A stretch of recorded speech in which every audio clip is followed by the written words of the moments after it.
What's up? My name is Simon, and in this video, I'm going to show you step by step how to set up two-factor authentication on Coinbase using Google Authenticator. I'm going to show you everything on my computer so you can easily follow along with this video. So let's not waste any time and get started right away. So to increase security, you want to go to the top right corner where you see your name right here, and then click there, and then go to settings right here. And then here we're going to click on security right there. So with the sign up process, we have already set up our phone number. So it already has set up a two-step verification for us using text messages. So when we sign into Coinbase, we have to not only enter our password, we also have to enter the one-time password that you will be getting with the phone number. But actually, this is not very secure, as you can also see here. It's only moderately secure.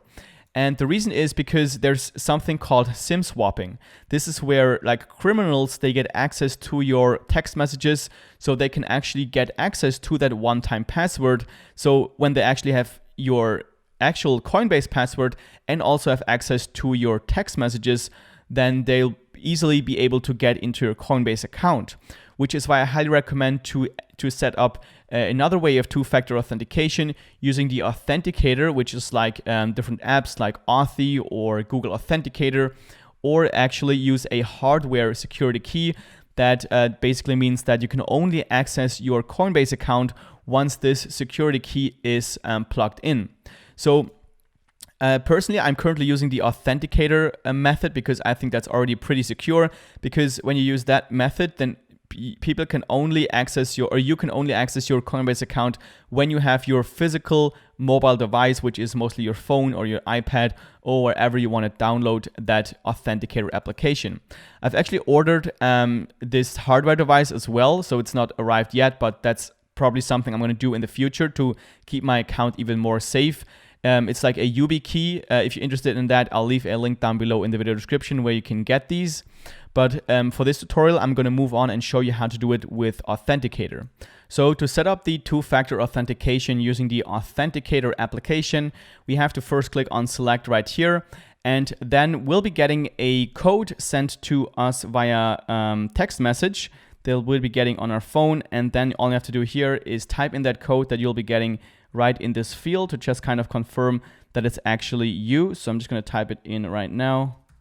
And then once you've done that, click on confirm right here. And then we'll get to this screen right here. So the next step is to scan this QR code that we see right here using our Authenticator application.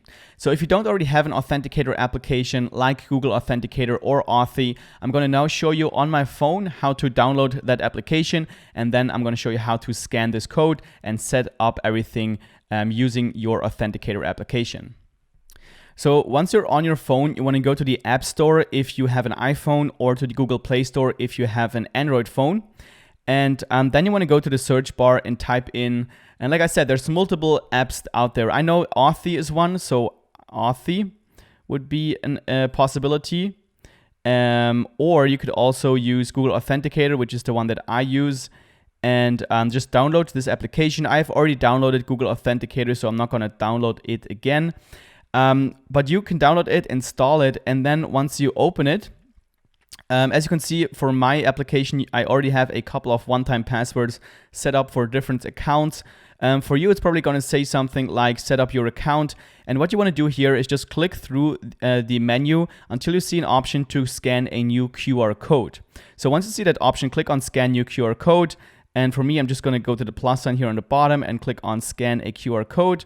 And then you want to go ahead and scan the QR code that you see on your Coinbase account right now. And just like that, you have set up a new one-time password for your Coinbase account. And as you can see, every 30 seconds here, it actually changes the one-time password. So you want to make sure to actually enter the code that you see right here before the time runs out. So what you want to do is go back to your Coinbase account and then type in the exact password that you see currently on your screen. For me, it's 025686. Let's click on enable before the time runs out right here. And just like that, we have set up two-factor authentication using the Authenticator application.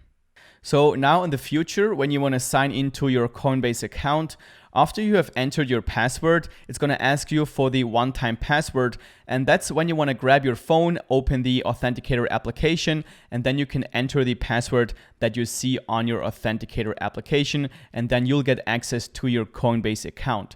And again, the advantage is that people can only access your Coinbase account and get access to your cryptocurrency when they have your password for your Coinbase account and also your mobile device. And this is very unlikely to happen, so this is a lot more secure than using the text message two-factor authentication.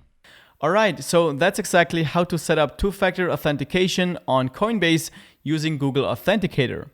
This was actually a segment of my complete Coinbase tutorial that is also available here on YouTube. So if you want to learn more about Coinbase, I'll leave that tutorial down below in the description. If you found this video helpful, make sure to click that thumbs up button down below.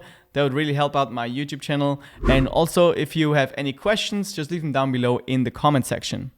Also, if you want to see more videos just like this one, make sure to subscribe to the channel. And with that being said, thank you very much for watching, and I look forward to seeing you in the next video.